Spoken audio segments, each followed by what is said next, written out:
All right, everybody, what's going on? It's Tuesday. It means it's time for another episode of the Big Three. And we already got Key in the chat. What's going on, Key? What's up, Key? But yeah, we're finally made it to the finals. Seems like the playoffs started like 6 months ago. It's been a long grind, so we'll talk about that a little bit later. But hopefully everybody enjoyed the Memorial Day. So, some people had to go back to work today, I'm sure. Hopefully you sobered up enough to, do your job well. But I had to work on Memorial Day, and now I had the day off, so it was a little different for me. Okay. I mean, it's always, it's always a little something when you work on a holiday. Some people are cool with it. You get the little extra money for it, but, some people would rather be home. But it's the world we're in today. But before we get into all the topics and everything, how you guys doing? Start with Dylan. How are you doing? I mean, I'm doing okay. There was an interesting conference finals on both halves. It was definitely went to the wire on that Celtics series. Sucks the last game ended the way it did. Hope it was another close one like that game 6. But I mean, overall, it was a great series. I'm excited for these finals. Really excited, especially with it being a 1 versus 8 seed. I just like that matchup. I think it's cool. Second time it's ever happened as well. Good. I mean, it's really the biggest sport that's kind of on right now is basketball. And after it's done, we'll kind of have that lull period where it's mainly just like baseball and some soccer. Yeah. But overall, it's good. I'm excited for the finals. All right. Daniel Berry, thanks for tuning in. Jake, how are you doing? I'm doing great. It's been a good weekend. Great sports going on. Got some good wrestling for any wrestling fans out there for both WWE and AEW. Put on some good shows. So that's fun to watch. Mostly just excited, looking forward to these finals. There's a whole bunch of different ways we can dissect this and look at it, and I'm just excited for the show. All right. And then Jordan, what's going on, man? How you doing? What's going on, man? Sorry I missed oh, wait. My mic closer. I'm sorry I missed last week. I was kind of feeling sick, but I'm better. Had my grad party Saturday. Got some couple guys, friends from Maryland that came up. Jersey people came up. Virginia people came up, and we all, some people from my dad's side of the family came by too. Had some good food, good drinks. Then after that, we me and my brother and my friends went to the bar, like in Jersey City. Had the after party, so it was good. Memorial Day. I mean, we just had chilled out, at the crib, kind of stay safe. But yeah, it was good. I'm here, man. I'm here. So just like Jake said that, crazy, and Dylan said crazy.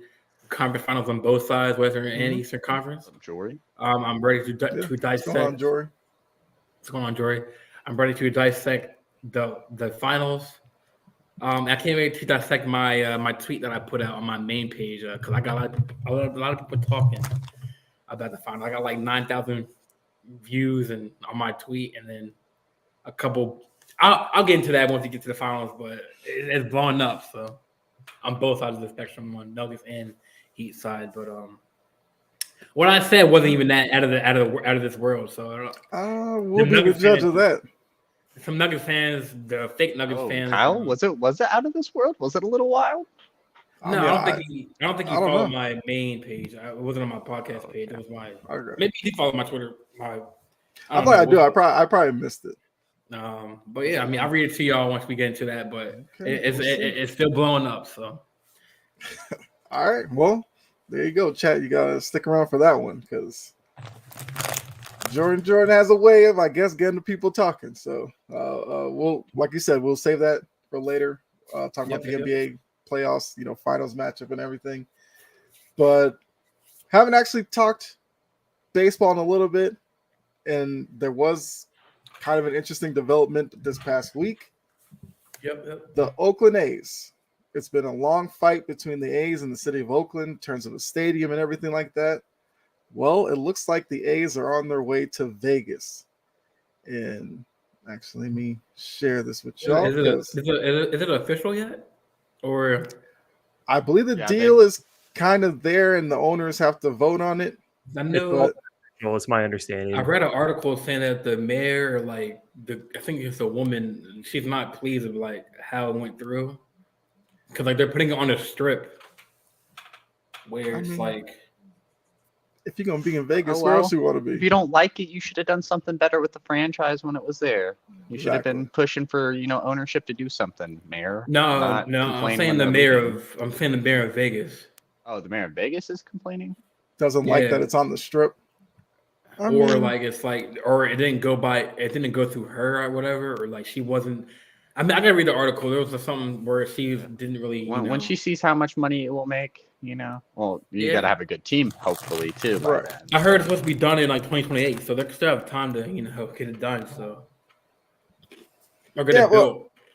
Yeah, exactly. And like I was saying, Oakland and the A's have been fighting for a while. It looks cool though. The stadium outline. This is like a little, I guess, rendering that I saw online of the proposed stadium look. Because if you don't follow baseball or anything like that, the stadium that's in Oakland has been revered. Oh, it's terrible. Dump. Yeah, it's terrible. They got 10 fans a game. Well, even besides that, the structure itself, there was talk about I think a couple of years ago, I believe it was the Oakland Stadium of like sewage running down and all this kind of stuff, and it smells bad, and the facilities there are awful. And as a player in Oakland, I'm sure it wasn't a fun time going to the ballpark every day.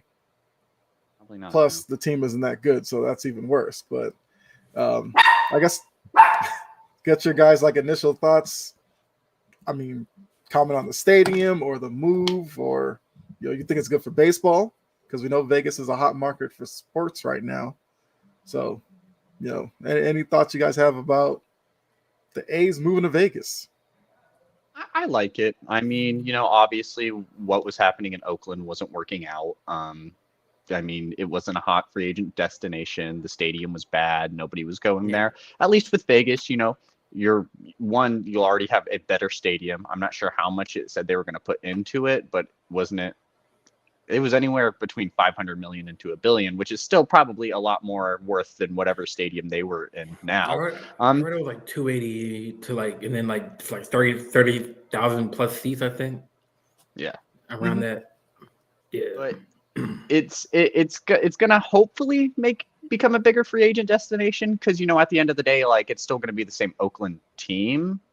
You can throw whatever paint, polish, brand new uniforms, new stadium, whatever you want on it, but the team's still going to be bad. You're still going to have to try to convince free agents to go there. You're going to have to hope you can get some progression. You're probably going to reset your whole entire just staffing there, I would imagine. The team still has to be appealing to free agents to go there outside of just being in Vegas, which will be a plus, but at the end of the day, no one's going to want to just play on that Oakland team if it's not good. So I think it's going to be good to give them some hope, but at the end of the day, the there's still management and other things involved with baseball rather than just relocating. And Oakland has to figure out, or about to be Las Vegas, has to figure out, how to properly build a team around this new Las Vegas centric area. Like how to convince free agents to go there outside of Vegas, because you want to play on a good team as well at the end of the day. All right. No, Jake, Jordan? yeah, no, it's a bummer that they're moving, just because like Oakland is historically a very good run franchise. They won 3 championships in the 70s and then 1 in the 80s. So they had a really good run. I think they won 3 in a row in the early to mid 70s. They're kind of an iconic franchise that's just been run very cheaply for about 20, 25 years. And it's a shame. Oakland's a great sports town, and it's a bummer, but it makes sense that they're going to Vegas. Vegas is a great place to go. The stadium there for the Raiders is, not far off of the strip. You can get there off the interstate. It's huge, but it looks nice. It's going to be the same thing here. It's going to bring in a ton of money.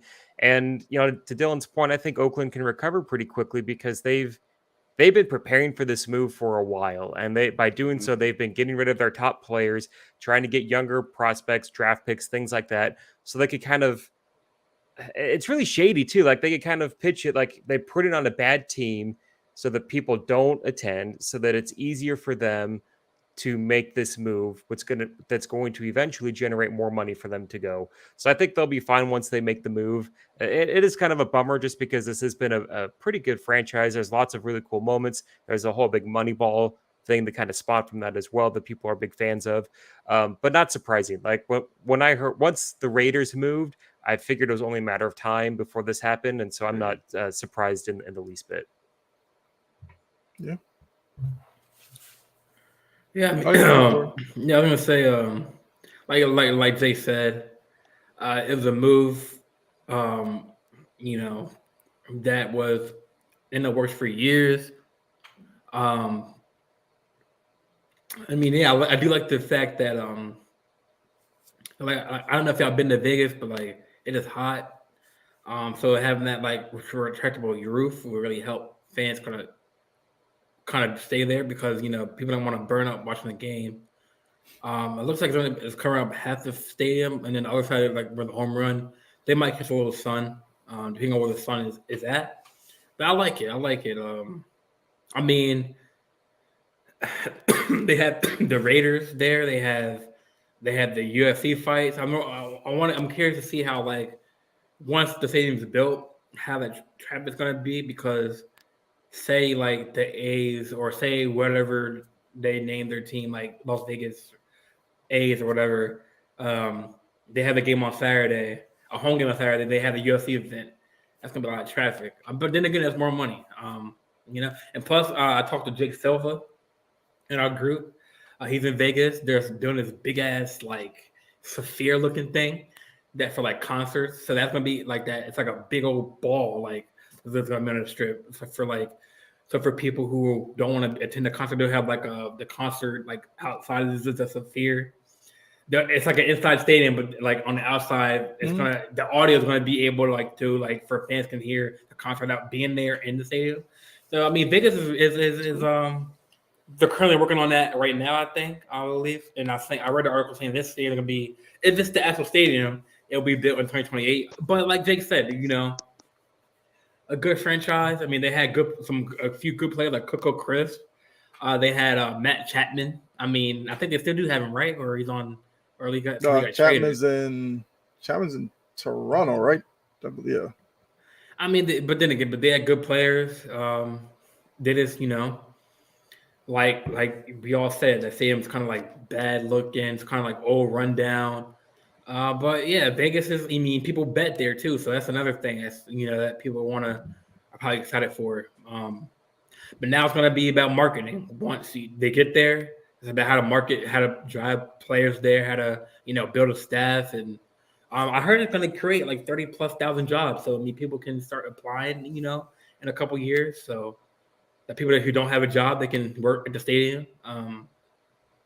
So it's going to be. Yeah, I mean, they got UNLV there. They got right down on the strip. They have, the Raiders Stadium. They have the T-Mobile. I think it's called the UFC. Where they use the UFC. So I mean, the Apex Center. It's a good move. It's a good move, I think.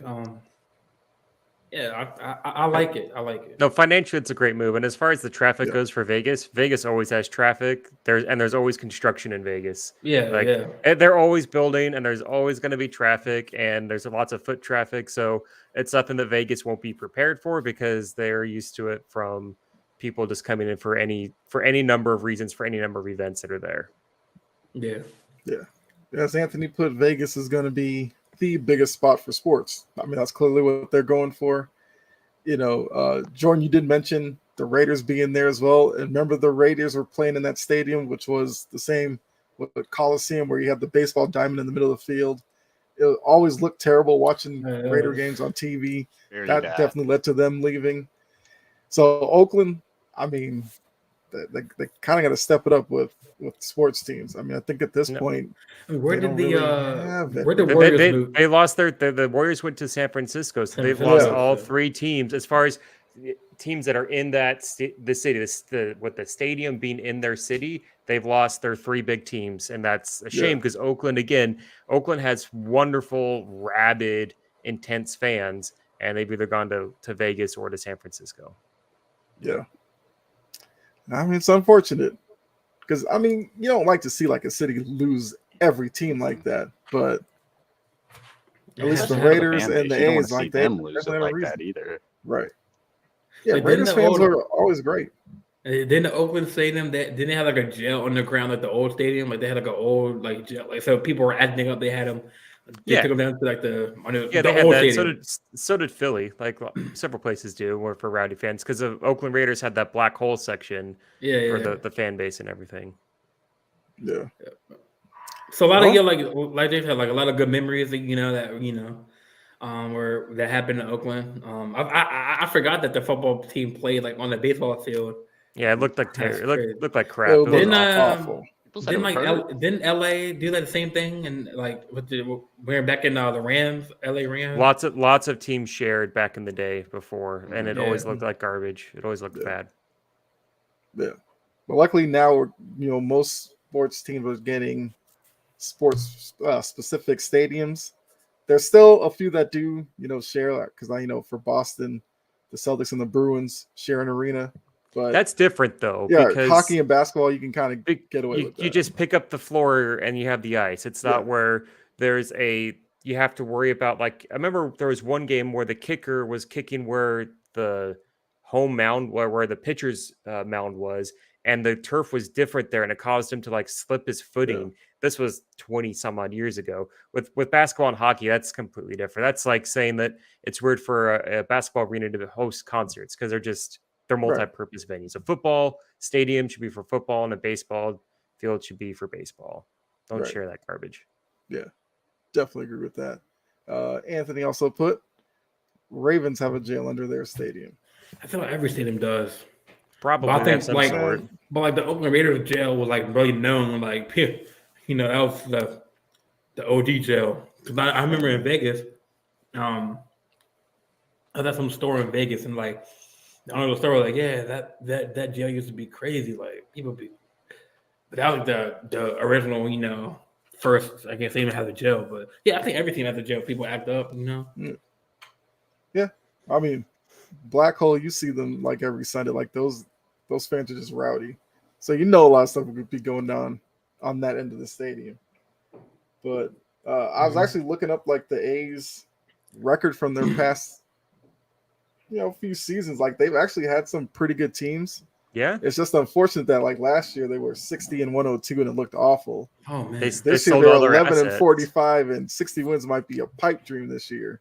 Yeah, based on the way that the A's are going. Literally last year, right as the strike was ending, either starting or ending, they sold all of their great players for 40 cents on the dollar to put this bad team to slash payroll, because you do those things when you're ready to do these moves and these ownership changes. And they made it really easy for Oakland fans to not pay money to go to the game if the team's going to lose 100 games. So it was all premeditated.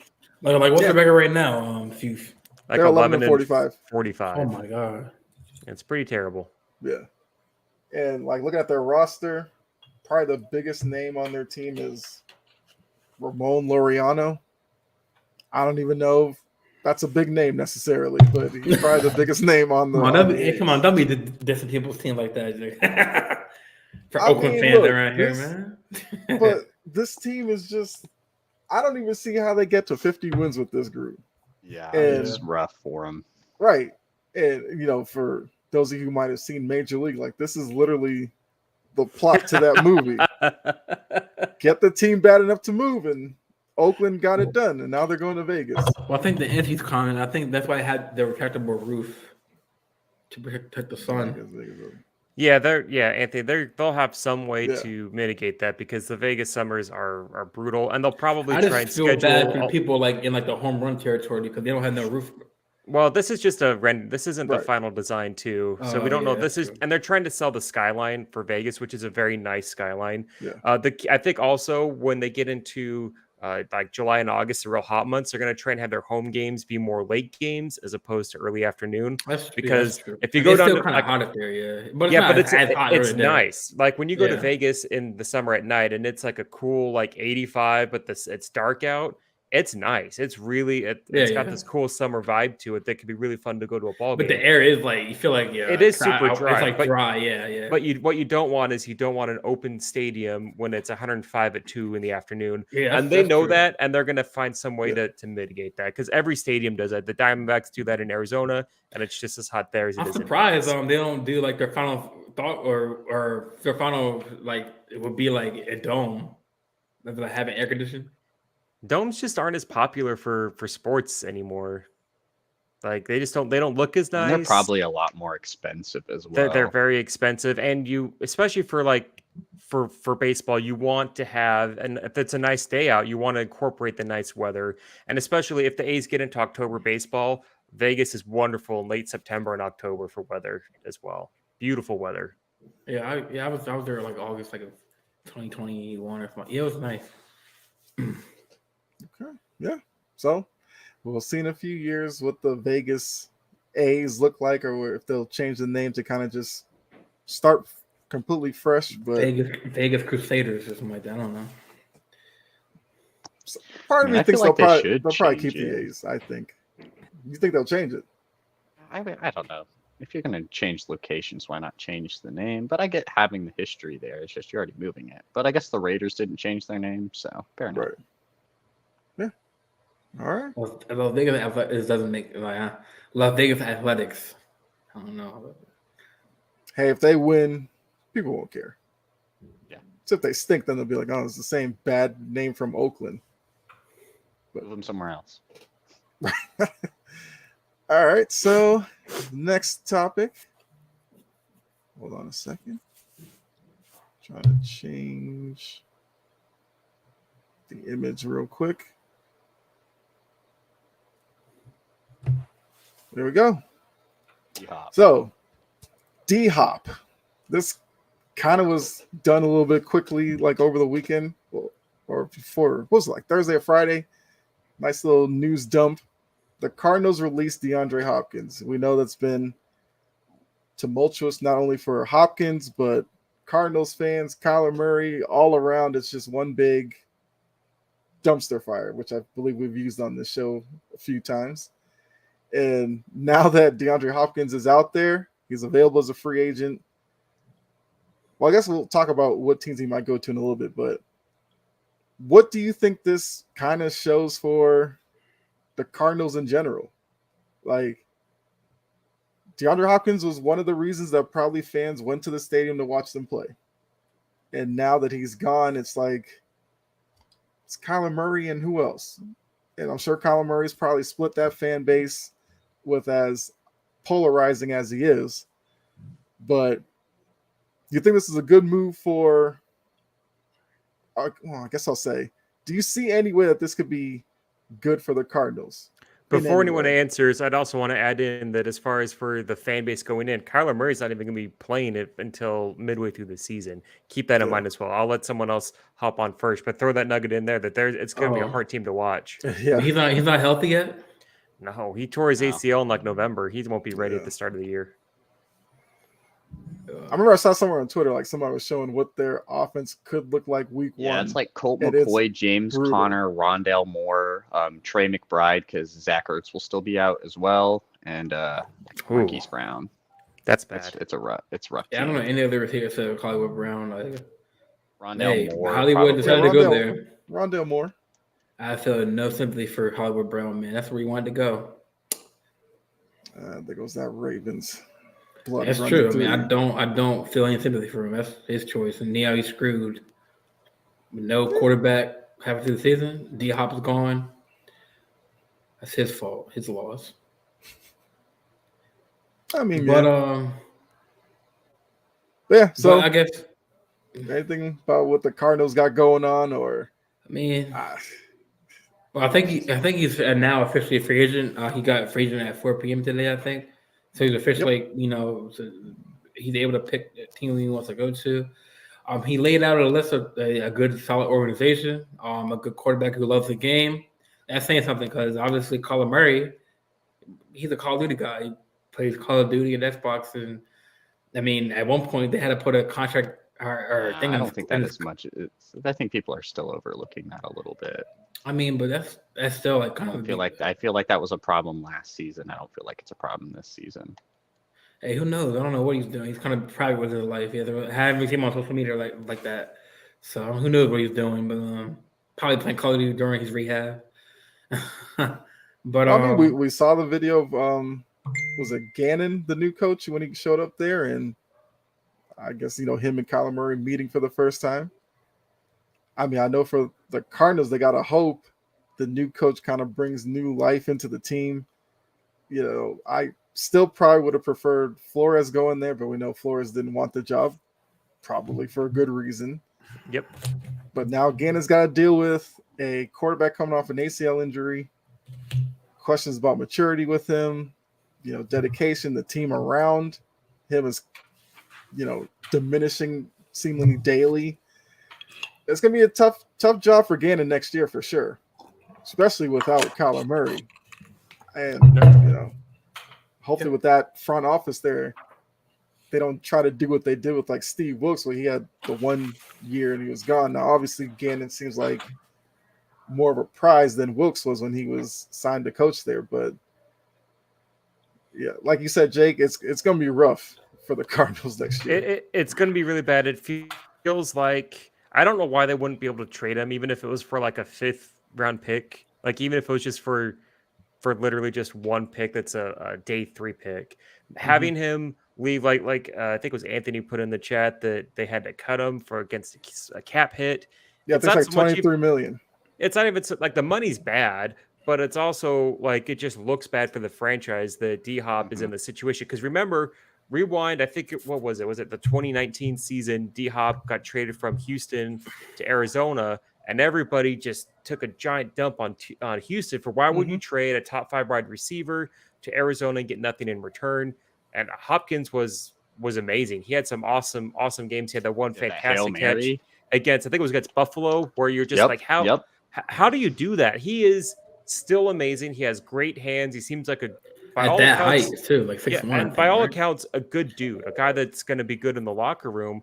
How could you not get anything for him? It almost feels like Arizona's wanting to hit the reset button. They have Houston Texans first round draft pick next year, and it feels like they're just wanting to just hit the reset button and see if anything can work out with Kyler Murray, and if it doesn't, move on from him and go for a new quarterback. Because this just screams a new regime coming in, like a new head coach, and just saying we're just going to start over because this is too much of a mess. It's really sad for Cardinals fans that you had Hopkins and Murray, and it just hasn't led to anything of any sort of success because they should be way better than what they have been. And part of that was Kingsbury, but they got him out of there. Sure. For sure. He was not a good coach. Yeah. No, he wasn't a good coach, but this is just a bad look for it's the bad look for the Cardinals. It's going to make it harder for other free agents that are going to want to sign there, where if you have a quarterback that's not a good leader, if they continue to go with Kyler Murray, and then they they're wondering, why does D-Hop want out? Why couldn't they trade him? Why are they taking this huge cap hit? Like, there's so many questions for why they're operating the way that they are. Plus, this team hasn't been historically very well ran or historically very good. They have cheap ownership. Like, there's really not a lot of good things going on for the Cardinals, and it's just a bummer. It's just a bummer to see. Yeah, absolutely. And what could end up happening is, they're as bad as we think they're going to be. And now next year, they're looking at possibly being like a top pick, maybe number 1 overall. There's going to be a certain quarterback from USC, Caleb Williams, sitting right there.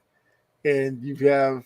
He even said that like today, like he knows teams are going to tank for him. So it's not a surprise to him. I mean, unfortunately, Arizona doesn't really have to tank too hard with the kind of they don't have to try to personnel lose. they have. Lose. Yeah, they're just gonna. They have a bad record. No one's gonna be like they were tanking. Everyone's gonna be like that's fair. This isn't the suck for luck like the Colts did, where they threw a couple of games. This is the team is going to be lucky to win 3 games, is my guess. Who's in the division again? Like at Seattle, San Francisco, and LA. Oh man, well, LA, I don't know. LA, it might be I think Seattle and San Francisco will be 1 and 2, and then LA might be 3. But hey, with that team, I don't know. With Cooper Kupp on, with Matt Stafford only 1 hit away from, or maybe a couple hits away from ending his career, and they got maybe Preston Bennett. Right. So they're in a pickle too, and like in LA. So, hey, man. But hey, Stetson Bennett. I do agree. That's the worst team in that division. But hey, LA has their own problems too in LA, so they can lose some games. Anthony said, if you draft Williams, then that means Murray's out, but you paid him all that money. And I guarantee the Arizona front office, after they saw this first year with that new contract, immediately regretted the contract that they offered. Now, did they have to kind of offer that contract and the amount of guaranteed money because Cleveland gave all that guaranteed money to Deshaun Watson? Yes, they had to do it, but they regret it. It's one of those situations where Arizona's damned if they did and damned if they didn't in that situation. And they're going to find some way to manipulate the cap and to kick the can down the road. Plenty of teams do it. My Saints do it every single year. So they'll find ways to negate the cap hit. But I think then drafting Williams is very, very much on the table if we don't see a massive improvement from not even just a winning record, but just from a leadership style that we get from Kyler Murray. And I hate to be trashing on your guy, Dylan, because I know you're a huge fan of him since he's been at OU, but that's just what I've seen from him and the vibes that I get when I watch football. Yeah. I mean, the Cardinals are going to be – they may not be on national TV, but I feel like they're going to be in the conversation all season, whether it's, pregame shows or whatever, postgame shows looking in like, oh, Cardinals are getting destroyed or something, and just be like, well, get ready for Caleb Williams. If I'm Caleb Williams, I might have to think about ready. I might use another year of eligibility. I don't know. Yeah, so for Wednesdays on like ESPN's First Take, this is going to be a great team to help fill in some of those segments where there's not as much to go through, and they can create some drama and storylines. Is the Arizona Cardinals, are they giving up on Kyler Murray already? We'll talk about that next. Like, it's going to create tons of those midweek segments for all those talking heads. Yep, absolutely. So now, kind of what Anthony said before. So he says if Hopkins cares about money, he'd go to the Falcons or New England. If he cares about winning a ring, Kansas City or the Bills. So I guess the question would be, where do you see Hopkins playing next year?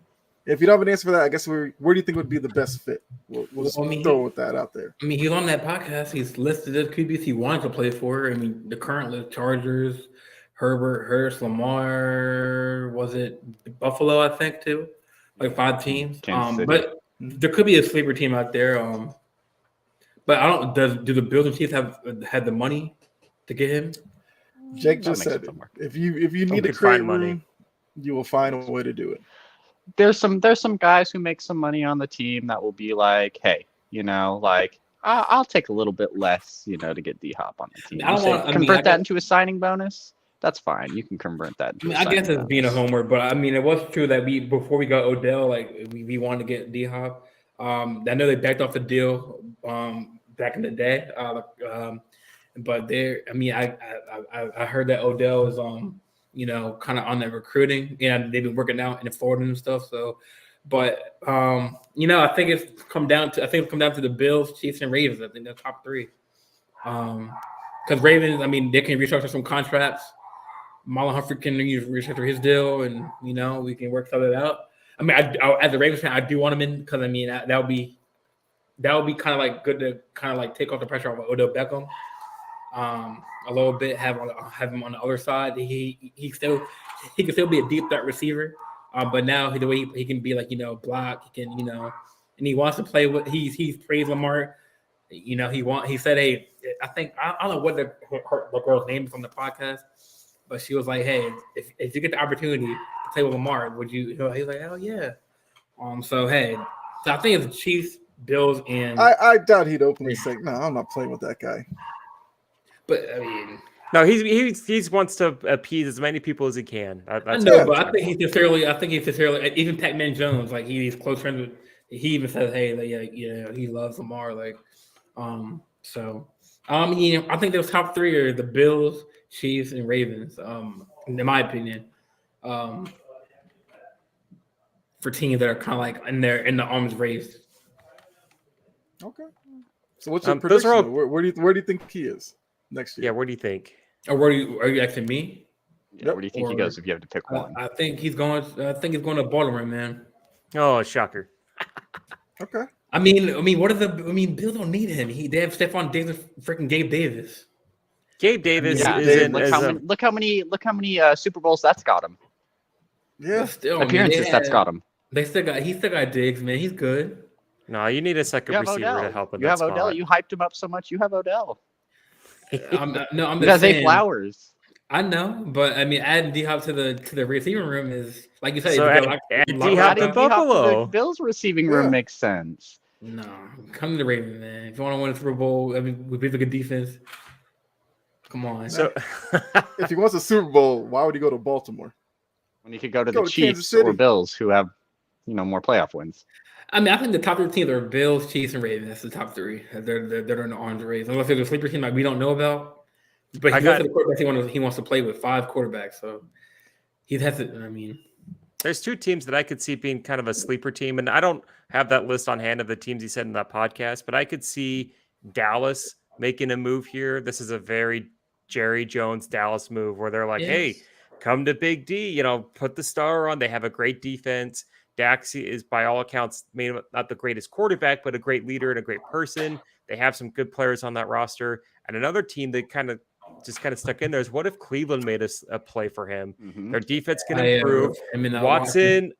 Watson already worked with D-Hop. They have a great relationship. They know how to go together. Watson could kind of save his career because, D-Hop could be like, hey, I know you didn't play good last year, but we could fix it. We can go back to what we were at Houston. So those 2 teams, they're probably not going to be there, but 2 teams that kind of think, don't be surprised if they go for it. I'm leaning more towards Dallas because this just screams like a Dallas move where Jerry Jones just splurges for another star wide receiver instead of addressing other needs that could be better spent on the team. All right. All right. Dylan, where do you see D-Hop next year? Man, that's rough. I do like Kansas City or Buffalo. I do think he ends up on Buffalo is probably my choice. That just seems like one of the longest standing teams that has been Buffalo. It seems like him and Von Miller have a pretty good connection there. I just think it makes sense on all parties. Even though Jordan says they have so many weapons there, one of Buffalo's biggest problems is they've been really reluctant on, Stephon Diggs, and Gabe Davis can kind of pop off here and there. Of course, he's a great receiver, but, it did need a little more firepower. Hence, maybe drafting Dawson Knox might change your mind a little bit, but he's the type of guy you can use as a slot, just a big guy slot, and have Diggs and Hopkins on the outside. So, you can have different rotations with different guys. I think Josh Allen kind of needs that piece, and I don't think it's Dawson Knox to kind of get him over that hump. I think D-Hop is one of those moves that could get him over that hump into beating a Kansas City, beating Cincinnati. It gives them a lot of firepower. So I think Buffalo is the route. I do like what Jake said with Cleveland. It came out that DeAndre Hopkins said that he wouldn't mind playing with Deshaun Watson again, but he isn't expecting the team to really make a big move for him.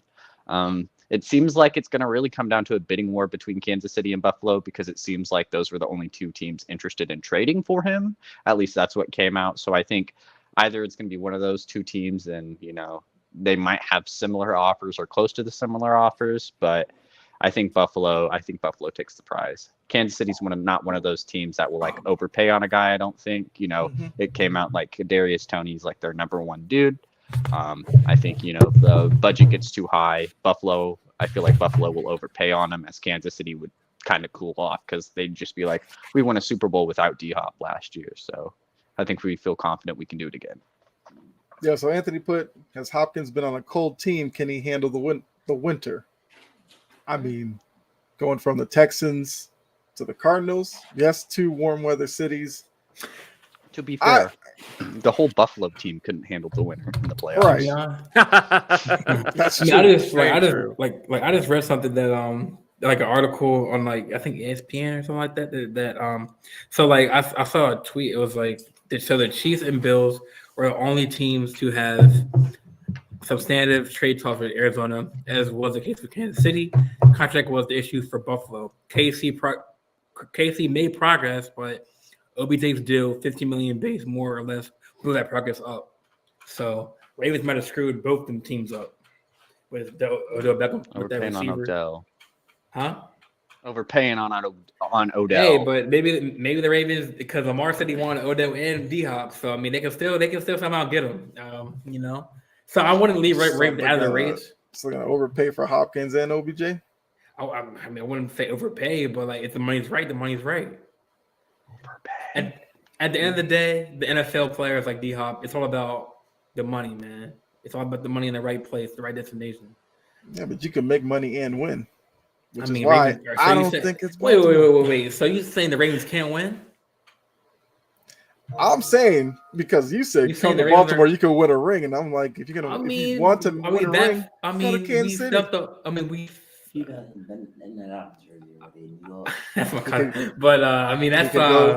could go to Philly. Man, that kind of made me mad because like you think that Ravens are a bottom of the barrel team in the AFC? I didn't say bottom of the barrel, but they're definitely because for the most part, if you were thinking easiest path to a Super Bowl, you would connect yourself to Patrick Mahomes. That's kind of the way it looks right now. That's all I was saying. I'm not saying Baltimore couldn't win one. I mean, if D-Hop comes to Baltimore, we are Super Bowl contenders, man. Maybe, but also at the end of the day, what like Cincinnati's still there. I mean, I'm sorry if you look at they gotta pay Higgins, man. I'm sorry. I would still honestly probably take Cincinnati's receiving core over D-Hop, Odell, and Zay Flowers. I'm pretty sure I'd still want to take Jamar Chase, T. Higgins, and Tyler Boyd. I think a lot of people would want to confidently take that because now you have a receiving core that has never played a snap together, never have played, like maybe had some workouts together. I guess Odell and Zay Flowers are at OTAs, so they have a little more connection. But like overall, the chemistry is a big deal. We don't know how D-Hop's going to play. We don't know how Odell's going to play. We don't know how Zay Flowers is going to play. So like, yeah, you could get D-Hop, but we don't know how that's gonna work. So just guessing and hoping that D-Hop is just instantly making you a contender. I can say the same thing for Buffalo with Allen and then automatic. With Buffalo, if you look at Buffalo's receiving core, they still have Dawson Knox, they still have Stephon Diggs, they still have Gabe Davis.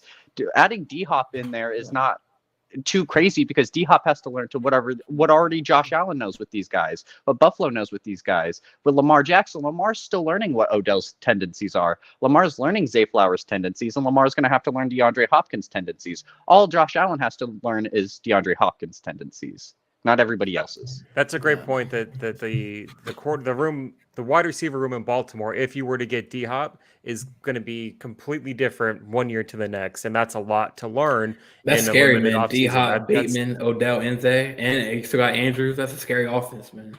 And also, Jordan, just because we're saying we're not sure if they're going to be Super Bowl favorites doesn't mean we're insulting you or anything. It's just I'm just saying it's like you can say. We're not trying to hurt your feelings. No, I understand, but like you can say that. You can say that for any team that he goes to. Like you don't know how he's gonna fit with their offense. I'm just saying that. Like with that receiving room, with Bateman coming back and Odell there and Zay Flowers, and then to have him in the room, I mean, that'd be good. And Baltimore was interested in him at the draft, so like during the draft, and they got Odell. But I read a report that the Ravens might have blew that because they said the Chiefs were kind of in progress of making that something happen. But with the Odell's market at like 15 at that or 18, whatever, that kind of maybe blew up that progress with the Chiefs. So I mean, maybe that the Ravens are kind of like maybe they know what they're doing. And I'm pretty sure they're interested still in him. If they, I would think it makes it easier for Kansas City now that Hopkins is a free agent. Before they're trying to trade for him. At the end of the day, he decides where he wants to go. At the end of the day, so I mean, true. I think that was the biggest deal for teams. I feel like a lot of teams were like, I don't think anyone's really going to try to trade for him because of his contract. Yeah. And right. I think a lot of teams expected him to become a free agent, so they were just like, we'll just have to wait it out. And I think like how we said, Kansas City and Buffalo were like the top two bidding teams for it. I feel like, they were both scared that if he went to free agency, he might favor one or the other. That's why they tried to trade for him. And Anthony Price, he did say Ravens are going to use Hopkins. But Kyle, didn't you say that, that's what Lamar needs, a receiver that can block and, kind of like those hybrids? Hopkins is a playmaker. That was because you used to say, get Lamar speedsters down the field. And I was like, I'd rather pair him up with big body receivers that have big catch radius and stuff like that. So, I mean, Hopkins would work there, but maybe to Hopkins, he'd rather be in an offense like Kansas City or Buffalo where he wouldn't be asked to run block much. It's just make plays down the field. We'll have to see what his mentality is. I'm pretty sure you have a couple of visits from different teams here in a couple of days. I don't imagine his decision is going to be something that's quick. It's probably something we're going to hear in July or even mid-June that he signed somewhere. Yeah, that's what I'm saying. Like Jordan, that's what he basically said. My point. Like I don't think they have the cap space to make it work. Both teams. They can make it work. They can make it work. Hey, Travis Kelce, you want to convert $10 million of your contract into a bonus so we can clear up some cap space for D-Hop? Yeah, okay. It's simple. If you tell a ton of these players to clear up, can you take bonuses or can you take a little bit less so we can sign DeAndre Hopkins to win another Super Bowl? A lot of guys are going to be like, let's do that. I will do that. Especially if you look at Buffalo. Von Miller, he's on a pretty big contract. He wants D-Hop there. I'm pretty sure you can convince Von Miller to take a pay cut to get D-Hop there. Don't they need Mahomes, I mean, obviously he's good with his contract, but don't they need to restructure his contract too a little bit? He's getting paid not too much, but to restructure his contract to make him the highest paid, and that was it. So Anthony they felt like he deserved to be the highest paid quarterback, and rightfully so. So they gave him the money to be the highest paid quarterback. Dylan, this one's for you. Crazy sleeper team up with DK on the Seahawks. See, I like that, but also I don't. Tyler Lockett's not injury prone. We get a lot of Tyler Lockett. We get a lot of DK Metcalf. I like Jackson Smith and Jigba. I feel like throwing DeAndre Hopkins there would be nice, but I'd rather us use that money if there's a good defensive line free agent or another good corner free agent or one of those sorts. Yeah. Jory put, people are particular about their money, so I don't know. That's also a very good point. True, very but in true. the NFL, they're still getting and I guess that's dollars. The biggest outlier. Yeah, they're still getting their dollars. It's just how it's counted against the cap that they're getting their dollars is the big. Yeah, they instead of spreading it all out, they might just get a big bonus up front, and then their game checks will be cheaper for the coming years. Yep. It's all the same amount of money. Yeah, and I think that comment would probably not be as much of an issue with a team like Kansas City. That's one. Players have gotten their money. If you went up to, like you said, Kelce or Mahomes, let's move this around so you can bring in Hopkins, they'd be like, yeah. A team like Buffalo, maybe not. Maybe if you went to, I don't know, Diggs or Allen instead, they'd be like, I want my money. So I get what Jory's saying, but I think veteran teams that are consistently winning, I don't think that's that big of a deal. No, and Mahomes said, I just saw this earlier this week, that he thinks that rings is more important than money. He views it that way. So going to get those sacrifices, because he's already made, dude. He's already made all of his money. He's going to go after the rings and do what he can to bolster up the team. Yep. I think the three teams are really It's Chiefs, Bills, and Ravens, man. There's the only three teams that I see that are real, like, actual, like, are vying, or what's that word? I do like vouching for he just goes to like Atlanta, and it's like, man, only if they had a Yeah, quarterback there could be. He said Herbert when Chargers, he could go there, but they had Allen and they just saw and Michael, and then they have Johnson. But I'm pretty sure he's interested in those five teams: Chiefs, Bills, Chargers, Ravens. I do. Yes, Ravens. We haven't mentioned the Patriots. The Patriots. There's been some rumors that he's open to that idea. What do you think, Kyle? What about the Patriots? Belichick loves Hopkins. I mean, if he could get it done, he'd definitely do it. I just don't know if that's possible, especially if you're looking at teams like Kansas City and Buffalo being involved. I don't know if New England looks as enticing to Hopkins, but I would love to see it, of course. I don't know if I would bank on the Patriots really being it'd be shocking. It'd be a very un-Patriots move, but it'd be, if you want Mac Jones to succeed, it's definitely a move where if you got to find out, is he the guy? Okay, let's get him D-Hop, and then if he fails, then you know for sure he's not your guy. He's not the guy. Yeah, because you got Bailey the Zappi for to D-Hop time. What's going on, David? Appreciate you tuning in. Okay, well, we'll see what happens with D-Hop. And like Jordan said, I'm sure we'll get reports of teams he's meeting with, and then maybe we'll have a better idea of where he might go. But we know in terms of the free agent class, he's definitely the prize right now.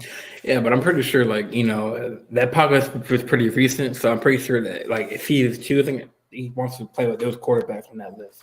Unless it's, Yeah, but there could be an outside team that crazy money at him. Oh, no. Like, Commanders could throw freaking money at him. Man, so imagine having, like, a receiving core of, like, Terry McLaurin and DeAndre Hopkins. Like, that would be scary. That'd be Sam Howell. You just have to hope Sam Howell's for the season. Sam Howell just has to be average, and he could get that team to the playoffs with that receiver core. Those two dudes. Scary Terry is super underrated for how good he actually is. Hey, Jory, I hear Titans need a receiver too, so maybe Titans with Derrick Henry. See, that would be a move. That would be a very interesting move. It'd be a winnable conference. I mean, I think if you put, barring how good Calvin Ridley actually is, because it seems like Jacksonville and like media absolutely just love him in these OTAs. But like, you put DeAndre Hopkins on the Titans, if whoever you're playing at quarterback, it'd be Levis, Tannehill, whoever, make it interesting. But I think I hope D-Hop doesn't go to a team where he plays with a subpar quarterback. Not that Kyler Murray was subpar, but injuries, different things like that. The team management wasn't really great for the situation. I hope he goes somewhere with just proper management, good quarterback, great coaching. Just like let one of the greater receivers we still have in the NFL just be like play on a good team. Let him enjoy. Yep. Let him enjoy football. Yeah, don't go to Atlanta because they don't have a quarterback. Yeah, don't go to Atlanta. Don't go to Tennessee. I'm sorry. Not a fan of Desmond Ritter. I don't think Atlanta's a fan of Desmond Ritter. He'll throw 16 passes a game, and like 7 of them will be to like Cordell Patterson. So, what's up, Joshua? Thanks for tuning in. But yeah, we'll see where this story ends. But now, I think we go ahead and jump into our next topic. What? Jordan. Oh, don't disrespect my team. Well, hey man. Jordan, you threw it out there. I mean, I said they were a sleeper team. I didn't diss their team. Hey man, if we could guarantee Will Levis was great, then yeah. See, Dylan's dissing your team. I think me and Dylan. I think Vrabel's a great coach. I think Vrabel's a great coach. I think you have a great roster. I just don't think you have a quarterback. All right. Well, or receivers for it. Right. So, like we said, we'll see where D-Hop goes. But so Jory put Levis won't be starting for 2 years. We'll see. Okay. We'll see what happens. Yeah.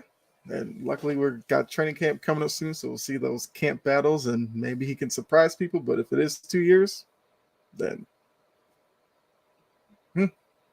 I guess it was a good move.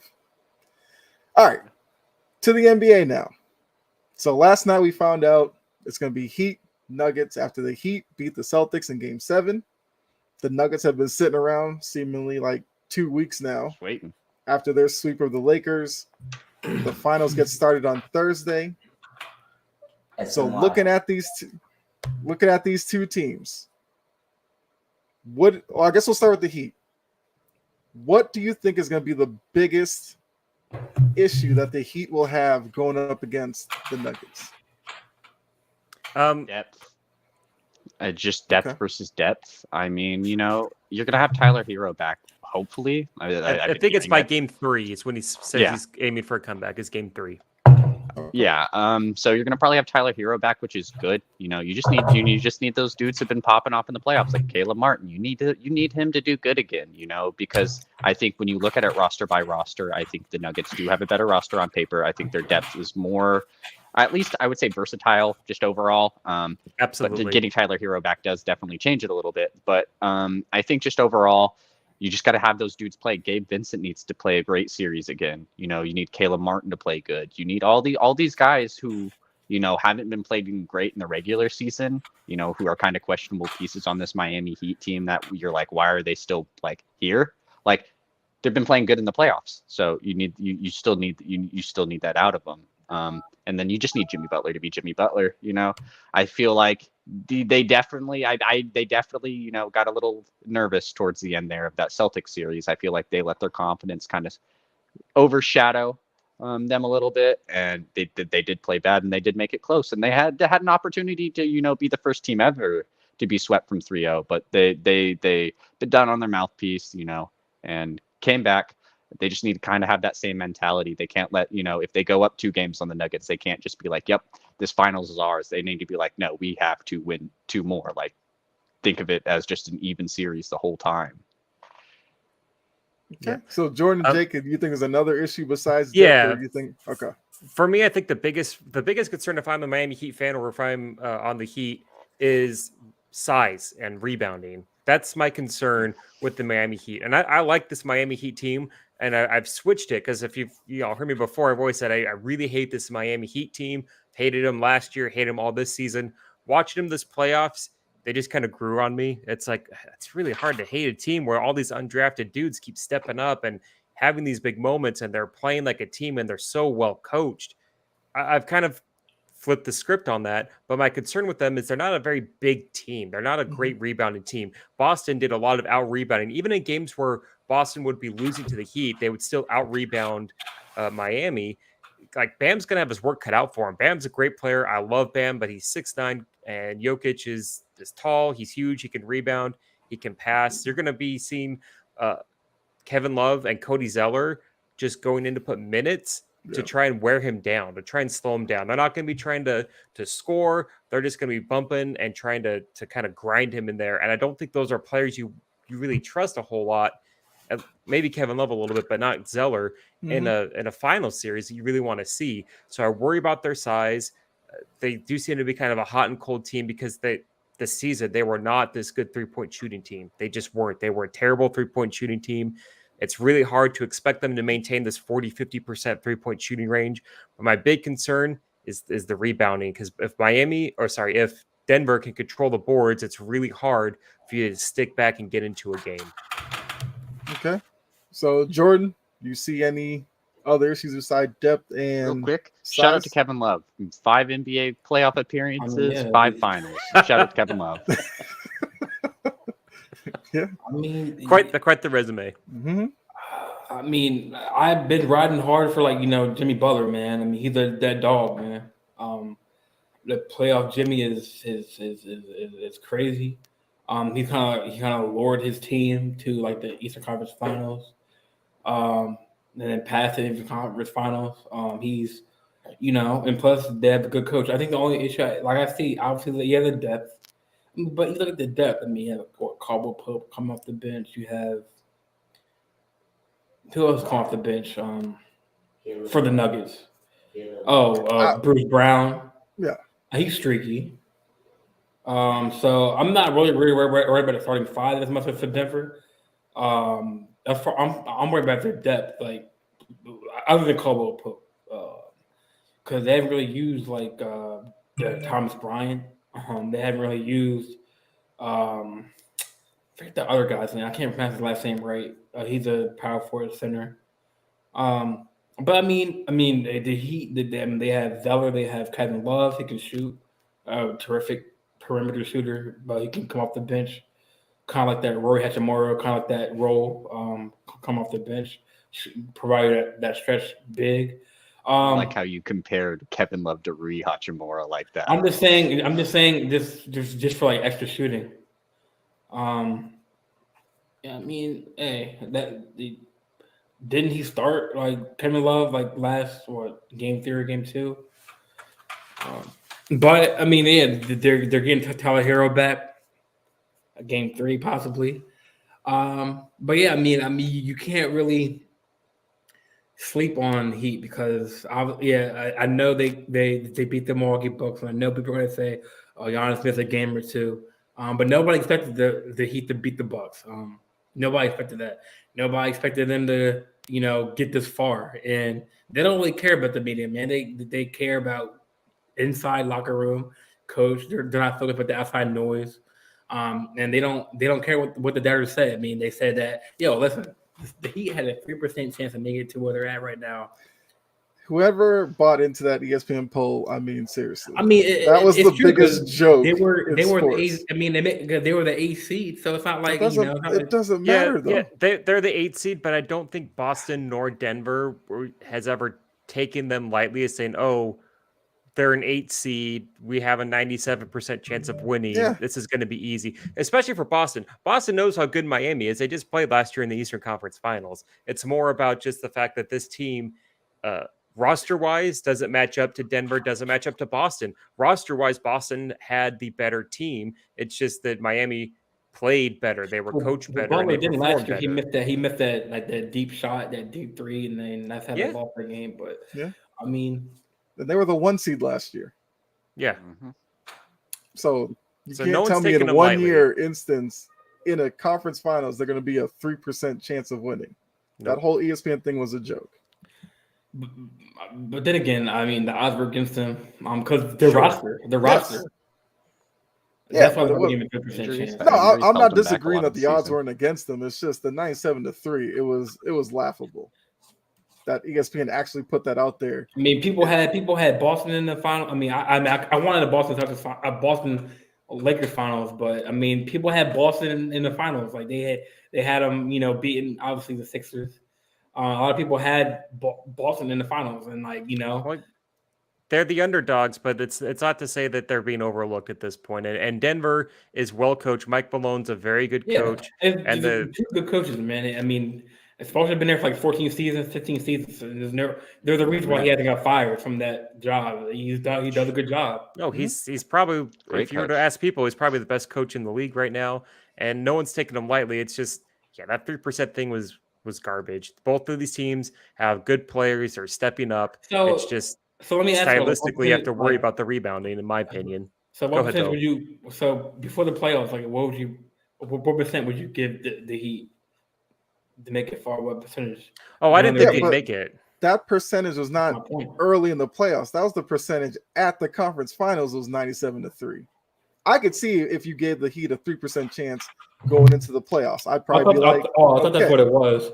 No, it was. No, that was for the matchup. Finals. That's why I was like, it made no sense. That was very disrespectful. Yeah, there's no way. There's no way in any playoff matchup, no matter which teams you have up there, that it should be a 3% chance for one team to win. I don't care if you're having the 96 Bulls against some garbage team. Like, you can't. It just doesn't make sense to have it be 97%. Just doesn't make sense. Right. Okay, so we talked about the Heat. What about you, Kyle? What do you think is the? Well, I agree with you. I think it's going to be the rebounding because, also as Anthony said, if you think Bam's going to be able to stop Jokic, nope. I mean, good luck with that one. Yeah. And even if Bam tries to be more athletic than Jokic when Jokic is on defense, you have to worry about Bam dealing with Jokic's big body in the post and that kind of pounding that he's going to take against a big body guy in Jokic who's very skilled with the ball. Yeah. Got to worry about Adebayo getting worn down. And in foul defensively. trouble. Don't forget about Yeah. that, because once he's gone, then again, you're going to Kevin Love. And look, I love Kevin Love. I was a huge fan of him, but Yeah. he's not what he was in Minnesota or Cleveland. And Right. and Cody Zeller, like, come on. Like, are we really going to think that's going to be a difference maker in the finals against Jokic, who I think we can all agree now, Jokic is the best player in the league. Embiid deserved the MVP, but I think it's pretty evident that Jokic he's the best. He's taken the reign, the number one spot from Giannis as far as doing everything. And I worry about that rebounding and the depth for Miami. The Absolutely. only way they can stop really Jokic is get rid of foul trouble early. You know, But he doesn't Like- really do that. Because here's the thing: Didn't he had 3 or 4 fouls in game 3 against us? So like he wasn't. Did you that's play for the one of- Lakers? Just kidding. I'm just messing, man. No, yeah, but like he's never in a spot where he has to be pulled early and But fouled out. that's what they got to do. They got to attack the rim. Sure, and he's not a great rim protector either on defense. He's not a great defender. But the point being is, he's going to take you in the post. He's going to hurt you there. And then when Miami goes to the zone defense and tries to counteract what he does offensively, they're just going to zip the ball around because he's the best passer in the league. And Jamal Murray is playing his best basketball. He's on fire. And then you got to worry about a Porter who can just go off on a night. And he's big too. Porter's legit 6'10". He's a big dude. He's a big body. And Miami's just not a big team. And you have to worry about size in the finals. You have to worry about those kinds of things when it comes to the finals. Because Miami won because Boston only wanted to shoot threes. That was, I'm assuming, if I say something wrong, Kyle, since you're the Boston fan, step in and correct me. But it felt like Boston, their strategy was to shoot threes. And if they didn't make them, well, we tried to shoot threes. Denver is going to they could score any myriad of ways because Joker unlocks everybody. He raises everybody's skill level so much higher than anyone else I think we've ever seen. We're talking like Magic Johnson level as far as raising people's skills. And that's what I worry about. Like Jokic is going to be perfectly fine if he scores 10 points, but dishes out 23 assists and they get the win. He's not going to be trying to force anything. He's going to take whatever Miami gives him, he's going to take. Mm-hmm. I feel like, obviously Butler and Jokic are two different players. They're one taller, one, shorter. But Butler does the same thing for he gives that. And plus they have momentum. They did beat the Celtics. But I know they're going to have to travel and get sleep and stuff and play the Thursday. But Butler gives that edge and that fires at the Heat too. Like, Gabe Vincent, Max Strus. Got those players who can shoot the three. But now I think the Heat are going to be in trouble if they rely too much on the 3-point shot. Because you live and die by the three. But hey, Gabe Vincent, man, you know Gabe or Cam Martin, man. So they got some dogs too on the Heat, man. And I believe Spoelstra might have a game plan. He does a lot of game planning and a lot of matchups and switch ups in between games. So I'm pretty sure games 1 and 2 are going to be like filling out games. Who's going to be the matchups and stuff.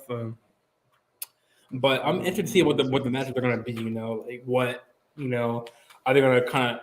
We can't really double team Jokic. He's going to pass it to Murray. So who knows what the matchup? That's why I'm kind of like people are saying, "Oh, this finals is not like good because No, I this is think going to be a gonna great finals. Be this is going to be. We talked about this last week. If you are wanting good basketball it's pleasing to the eye. This is of the 4 teams that were there, taking your personal fandoms out. This is the matchup you would want because you're going to get the best brand of basketball to watch on TV. Mm-hmm. I agree. It's going to be good. Also, to know Denver's home crowd, their home court advantage is real. The altitude is real. Like same with Utah. Like those high altitudes make a big difference. Denver hasn't lost a home playoff game this playoffs. Like they haven't lost yet. So keep that in mind as well. So David put in the chat, Heat in the finals. I think one key thing for Denver as well too is you can't play at Miami's pace. That was Miami goes on the pace they want. The speed they want. They're gonna beat you all game because that's what they do best. The good thing about the Nuggets having a player like Jokic, he can just slow down everything.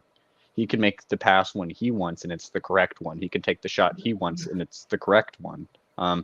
Denver can't let Miami just go on runs. They can't let them play at the pace they want because that's how they dominate those games to go on big runs, like 20-4. Mm-hmm. Denver can't have situations like that. They just need to run their type of offense. That's why Boston came back in that series is because Boston just slowed things down and ran their brand of basketball. And that's what hurt Miami. So that's what Denver is going to have to try to do as well. Okay. So gonna be a great series. Yeah, I definitely agree with that. So excited for it. Yes. So now that we've kind of talked about the Heat and Nuggets on the floor, who wants to throw out the first prediction? I think the Nuggets are going to win. I'll throw out the first prediction. I think Nuggets are going to win, and it's probably going to be 6 games. I think Miami's too tough to go down any sooner. It's hard. Like, Miami doesn't have the roster compared to a lot of these teams. They didn't have as good of a roster on paper as Milwaukee or Boston, and they don't have as good of a roster as Denver, but they're playing better. The parts are greater than the whole, whatever that saying goes. They're a fantastic team. I just think Jokic, it's his time. He's going to really unlock everybody else. Jamal Murray. We forget this team has been on fire. They swept a very, very good Lakers team, and I think it's going to come down to 6 games, and Denver's going to take the series. Okay. I'm gonna take Denver, but I'm taking Denver in 7. I'm gonna give Miami the benefit of the doubt. I think it's gonna be a hard-fought series. I think they've they've like battled through every series this season. So I'm gonna give them the benefit of the doubt and say Denver in 7. Yeah, I think just this Denver team is so good, and I feel like if they can, run the pace of basketball they want, run the type of offense they want, match up properly on defense and play just good overall, I think they can get it done. But there's just something about this Miami Heat team. Like, they fight back. And it's going to be hard. I feel like, if Miami does take like a 2-0 lead, it's because they just were doing what they wanted, and Denver didn't have a way to really stop them at first. But I'm going to take Denver in 7. I think Jokic, like Jake said, is the best player in basketball. And he's going to get it done. Denver will get their first NBA championship. All right, Jordan. So my famous tweet that has gained over 9,000 impressions, 3 retweets, 139 likes, and 63 bookmarks. I said Heat in 7. Baller is going to have the most craziest finals in history. Bookmark this comment. And there are some people that agreed, and some people bookmarked it and said, I'll come back to this post. I just think that, like Dylan said, like they always fight back. They always have resilience. They have one of the greatest basketball coaches in the current NBA, in Spoelstra. So, if with like David said, if Martin can help out, kind of relieve the pressure off of Bowler, and then Tyler comes back maybe game 3, who knows what can happen, man. But I think 1 and 2 is going to be, maybe Heat might take 1, Nuggets might take the game 2, kind of like a feeling out process, kind of like a boxing match. And then when it's 3, 4, 5, 6, and 7, that's when it gets some serious basketball. But I think Butler can will their team to a victory, man, and he's gonna get Finals MVP. I think that's my bold prediction. Heat win and Butler MVP final. Okay.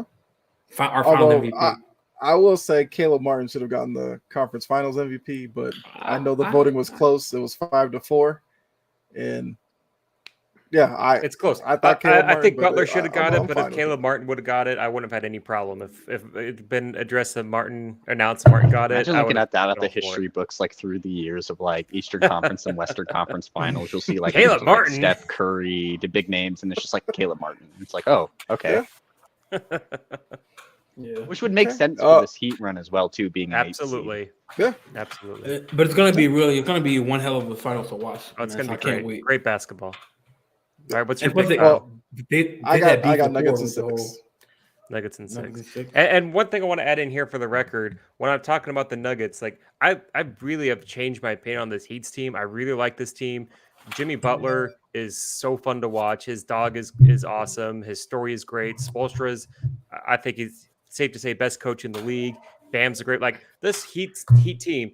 They're a great team, and whoever wins, I'm going to be happy for him. There's no rooting interest for me in this, which is really rare. I went back and I can't think of a finals where I didn't have a rooting interest just as a fan, where I'm like, oh, I'd like to see Giannis get the win, or I'm always want to see LeBron get a win. Those kind of things.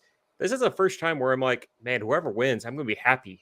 Like, and so I'm just going to sit back and watch it, and it's going to be great. If the Heat win, like, it'll be awesome. I'm going to be super excited for that team because they earned it, and it's going to be a great story.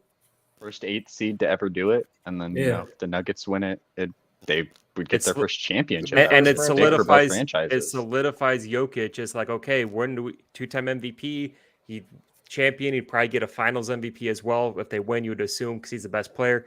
Now you start talking, okay, where's his ceiling in the all-time kind of list, right? Because he's got all these awards, he's so good to watch. Where could his ceiling go? Was he a top 30 player all time?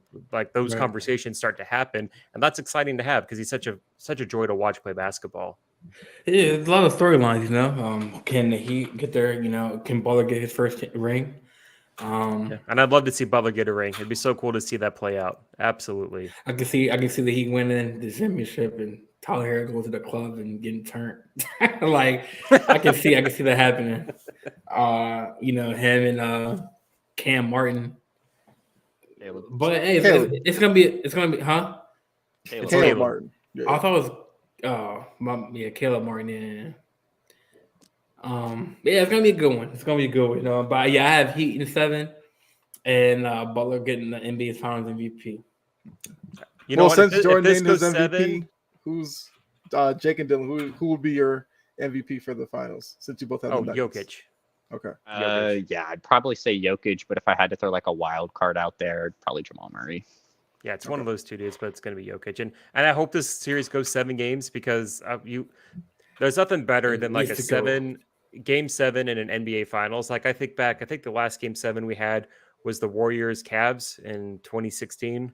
I think that was the last game 7 we had, and like just thinking about that finals gives me goosebumps. Like I remember watching that game at my parents' house, the whole thing, and how important, how rare game 7 finals are. If this goes 7, I'm going to be like on cloud 9 as far as basketball stuff goes. It'd be fantastic. If it's in game 7, it's going to be in Denver, right, for the last game? Denver has home court. Yep. So the last game will be in Denver. Butler would have to beat him in. You're saying Jimmy Butler's going to beat Denver in Denver. Jimmy Butler. Hopefully the Heat could get out safe that night. I mean, a lot of the Denver fans are saying, "Oh, the gentleman's sweep." It's not going to be a gentleman's sweep. I mean, they're the Heat mentality. They're going to say whatever, bro. Yeah, if you're a Nuggets fan, they're looking at it on paper like, "Oh, we're going against the 8th seed." Okay, we're going against the team who just like lost 3 straight in their series and then won the last one. Yeah, they're going to underestimate them. Don't go by what fans say, man. Go by what people who know the stuff actually say, as opposed to Joe Blow on the street in Denver that does trash talking. Yep. All right. Well, like I said, the finals start Thursday. I mean, I know we're all excited to see it. So by the time we talk again next week, we'll have that'll probably be like 2 games. I think it's going to go Thursday, Sunday, because I think they space them out a little more for the finals. Because the NBA finals want to be on a Sunday. That's like where everybody's watching. So I think it's going to go it's probably going to go Thursday, Sunday, Tuesday is probably how that. I haven't looked. I'm just doing that's my guess on how they would do it based off of what I've seen. Okay. Yeah. So we'll at least have a couple of games under our belt by next week, and we'll probably have a better idea of the matchups between the Heat and Nuggets, because like Jake said, the Nuggets have a pretty big team, the Heat don't. I absolutely want to see the defensive matchups that, like, who does Butler cover?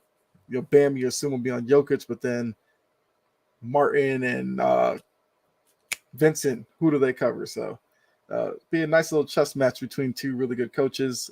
David put Jimmy Butler for MVP, which is what Jordan said, so there's another vote for him. One other thing here before we move on. If Spoelstra wins as an 8th seed with a team that, again, I feel like I'm slamming them, but just on paper, all these undrafted dudes, then we start talking not just best coach in the league, but then it's like, okay, all time, this guy has to be considered one of the top coaches of all time. He got 2 titles, and people could discount that with LeBron, and he was new, but he got to another finals in the bubble, and here, he wins this. It's huge legacy for a coach that's still really young.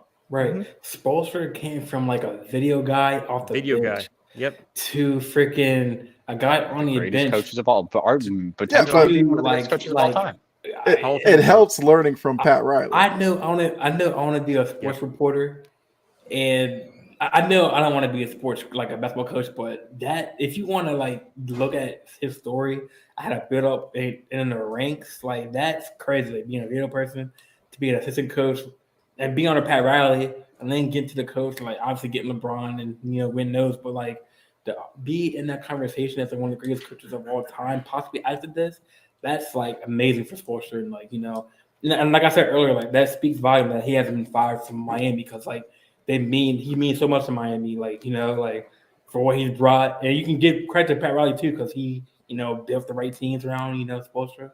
So No, Pat really knows what he has. LeBron and Dwayne Wade and Chris Bosh, they didn't like him at that first year, and it started off really rough. Remember that big three for the Heat? They tried to kind of talk like, "Hey, can Spoelstra really the guy? Can we get fired?" And Pat Riley quickly shot them down. And Pat Riley's he's always been a Pat Riley guy. Always been a Pat Riley guy, and always been a Spo guy. And Spoelstra knows how to like in between games like he to switch up matchups and shake things up. So it's going to be very interesting to see.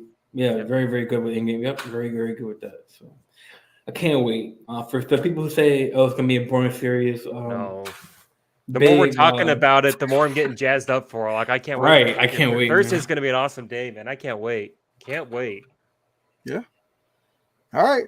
So now, time for our. Well, normally we do our player reference game. I wanted to switch it up a little bit this week, so let me go ahead and get that on the screen here.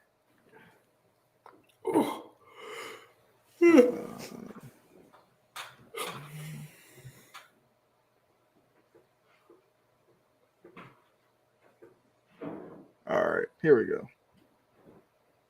Oh, for some reason, stop sharing the screen. Hold on really quickly. There we go. You guys see it? Yes. Yeah, there we go. Okay. So this is NBA grid. So the way it works is I have the Heat, Nuggets, and then I chose a random team, the Knicks.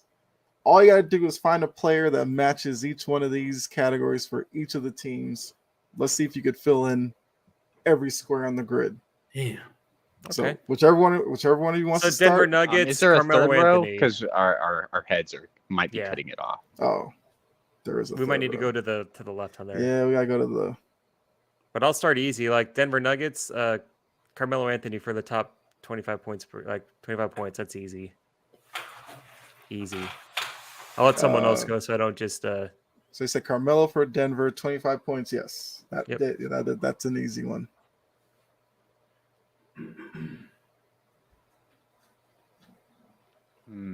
Trying to think the top 10. I mean, D Wade's a top 10 draft pick by the Heat. Yep. Did he get it through the Heat? Yeah, I guess he did. Yeah. Yeah, Wade was the third pick. Obi Toppin, he was a top 10 pick for the Heat. Oh, and the Knicks, my bad. Sorry. Whoops. Yep. Okay. Average. I mean, doesn't Jokic. Jamal Murray's a top 10 pick for Denver. I think he was like 7th in the draft he was taken. Yep. So, doesn't Jokic average more than 7 assists per game? Jokic. He actually does not. Oh, Interesting enough, he averages like 6.5. in the playoffs, no. But just give me that. Nah.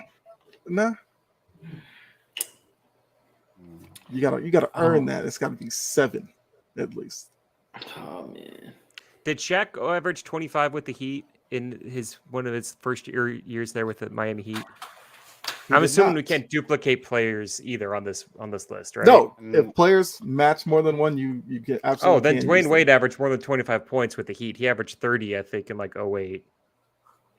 Actually, over his career, he did not average 25. Oh, we're talking career. Okay, not just a season. Yeah. Okay, career. Jokic doesn't average this point for his career? Jokic doesn't average 7 assists for his career? Nope. Okay, for the Knicks, Jason Kidd played for the Knicks, right? I don't think Did he play for the Kids for like towards the end of his career? Because He's I know in the he Nets, averaged I more than think. 7 assists a game. I don't think it's the Nets. I I don't think think it's the Nets. No, Kid played for the Nets. Yeah. I don't No, think he had a. Like it was towards the end of his career, he played for one random team. I could be totally wrong. I think of these assist numbers here. He didn't come up when I was looking him up for the Knicks, so. Okay, then I'm off on that one. What about Allen Iverson? Did he ever average over like 7 assists in his career? Did he play for the Knicks or those dudes? played for Oh, the yeah, Nuggets. for Denver. He Yeah. played for Denver. Forgot. Allen Iverson did.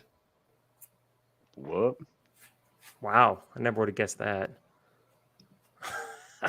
I kind of thought that was gonna Knicks. to slip you up with the Nuggets one, but yeah, dealing with a good pull there with AI.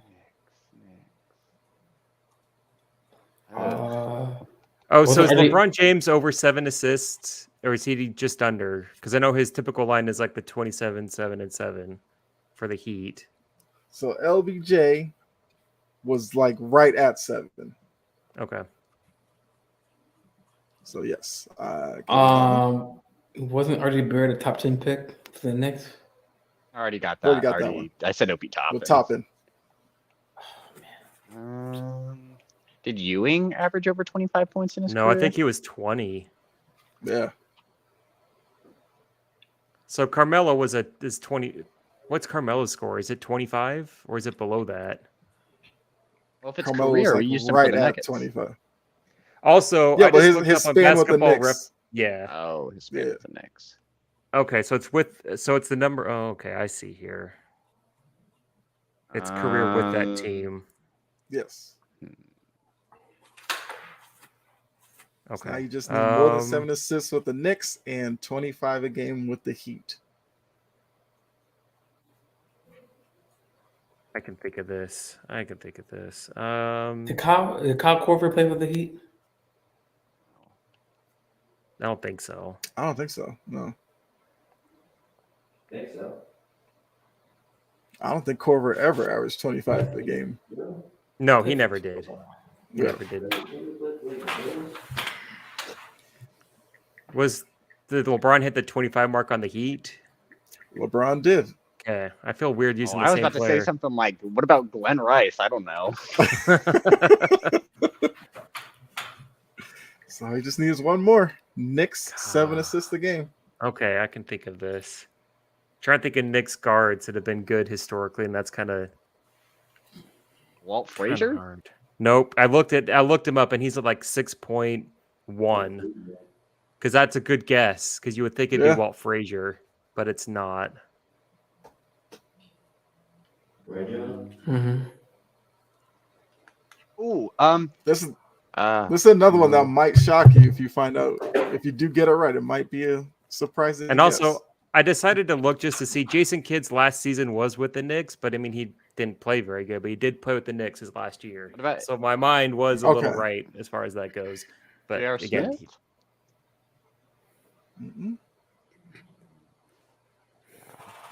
can you give us like what time frame he played for one of these dudes? So you have 80s, 90s, 2000, 2010s.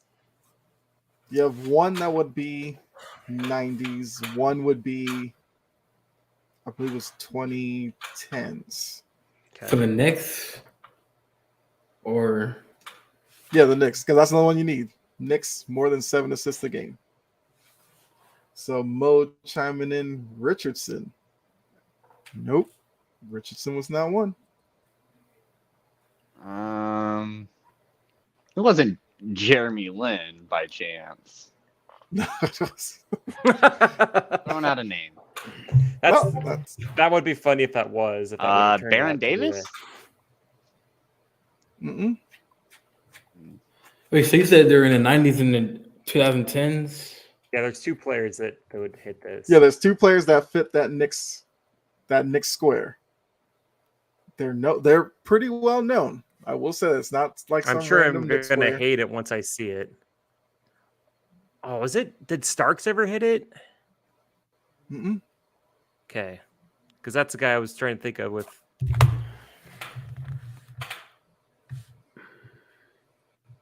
So one, I will say, I'll try to give you a hint here.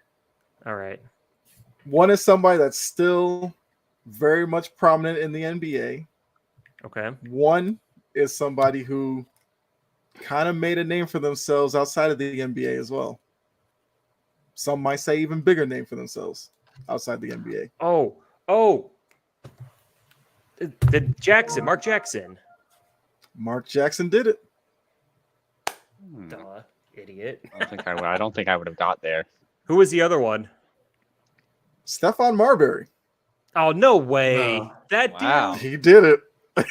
Wow. I was like, there's no way it's Marvin. Yeah, no. Yeah, Stephon Marbury did it. Fair enough. So I mean, you guys got all the scores. There's some names that I thought. So like the Heat one for assists, you could have went Tim Hardaway. I probably would have gotten that. Yeah, but I mean LBJ, LeBron was a easy one. Top 10 picks, they've had a few: Beasley, Justice Winslow, Caron Butler, Dwayne Wade, Glenn Rice was a top 10 pick for the Heat. Steve Smith. Denver for points. I mean Alex English, but that's like old school Denver. Yeah, but he was good. Yeah. And then for the Knicks for 25 points, he had Bob McAdoo as well. Or Bernard King. Oh yeah. A couple of Knicks legends there. But yeah, so that's our grid for the week. That's like a fun I said, game. I wanted to I like switch that. it up. Yeah, I that like one. that. I thought That's the good. player reference, I was kind of running out of guys to really different come up with. categories like each week, Yeah, it'll definitely be different categories. Some weeks I'll do, teams on like this top side and 5 kind of lottery intersecting. pick player, Yeah. You never know what you'll find on the grid. You ain't gonna put it on there next week, man. Top Huh? lottery pick. He's got to Top keep. five He's got to lottery keep pick? us. He's got to keep us guessing. Yeah, You're he's gonna start not looking them gonna. up. He's not gonna give I'm us. not any gonna hints, give man. it away now, so you go sit there and do your homework. No, it's gonna be on the spot. All right, so let me get that out of here. All right, so come to the end of the show. You guys got anything you want to add before we get out of here? No, like I said, Enjoy the finals. Enjoy the good finals. show. Oh yeah, It's Yeah, like doing great play, show, great chat. Oh. Finals are going to be awesome. If you want to watch great basketball, if you want to see basketball what it's really supposed to be, watch this. It's going to be great. You're going to learn a lot. It's going to be fantastic. Don't listen to people say it's small market, all that garbage. It's going to be wonderful. I'm so excited. Yeah, I'm excited, man. I need some good playoff basketball Thursday.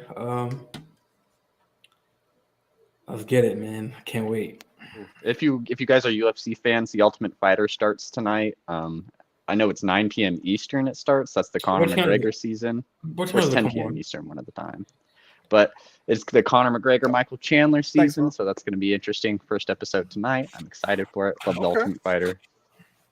Oh, what channel does it come on, Dylan? It's going to be. I think it should be on. If it's not on ESPN, it's just going to be on ESPN Plus because I'm pretty sure they just have the rights to stream it. That's the first episode of the Yep. show. It Okay. airs tonight. That's actually not a bad way for people wanting to get into UFC. I would assume to help kind of get more familiar with the stuff. So I might have to watch that. Yeah, It's cool cool stuff. It's going to be definitely interesting because Conor McGregor just Sure. being one of the coaches again. Oh, for sure, Conor for McGregor. sure. And just to clarify, the finals schedule, it's game 1 Thursday, game 2 Sunday. So you're right, Jake. Game 3 is Wednesday. Okay, So give them some more few time to days off travel. there. That's good. That's good. Game 4 would be the following Monday, the 12th, and so on from there. So Wait, yeah, so we'll have 2 game games three- under our belt by the time we come back next week. Game 3 and game 4 are separated by like 6 days. Because like you said, Wednesday, then the following Monday. I did say that. I think that was wrong. Hold on. Just the way that they So had that's a this big lined gap. up. Yeah, that's a really big gap. Come on, Kyle. Hold on. Oh, my Okay, goodness. so Game four is Friday. So game 5 Thursday, is Sunday, Monday. Wednesday, Friday, game 4, Okay. the 9th. Then Monday the 12th is game 5. Game 6 would be the 15th. Then game 7 would be June 18th. If necessary, of course. So For sure. but yeah, There you go, we there could you be go. in line for what two weeks of great NBA Finals action. Let's go for 7. I Mhm. want 7 games. I want And then we'll be ready. Then we'll be ready for the NBA draft. Oh yeah, Yeah. Wait, good stuff. Yeah. Good stuff. when We is already know what's the- happening out there. when is the Nothing NBA draft? shocking. Like, what date? Do you know what day it is? Like in June? The draft, I believe, isn't it the 20? I want to say 22nd. It is the 22nd. Yes. Oh wow! So if it goes to game 7, that's eight. That's one. But they always do the draft right after. They Yeah. hop on that buzz there. Yeah. It'll be The that NBA has Thursday, a the quick 22nd. turnover, so Yep. That's the way the NFL was. Because once you get the draft, you're Then looking at Summer League Summer League starts in like early a couple of July. weeks right after. So yeah. It's like the 1st of July is when Summer League starts. It's always fun. All right. Yeah, I Well, remember when I was in go ahead, Vegas. I saw a couple like there. I think it was around that August time I was there, September, and like they were. I saw some like the G League or like the NBA players, like some of the rookies. It was pretty cool. Like they were in the hotel and they're like sports, like their jump suits. It's pretty cool. Cool stuff. All right. Well, that's our time. Another big 3 in the book. Appreciate all of you in the chat. Mo, David, Jory, Key, everybody who stopped by. I mean, those who will tune in after, appreciate that as well. But yeah, so until next week, we're here every week, Tuesdays, 7 p.m. As you can tell, we have a lot of fun on this show. Love you guys in the chat. Also, make sure you subscribe to Sports Empire Network for all their other great shows and other personalities on the network. So until next week, we are out. Enjoy the rest of your night and enjoy the NBA Finals. Mm-hmm. All right, everybody.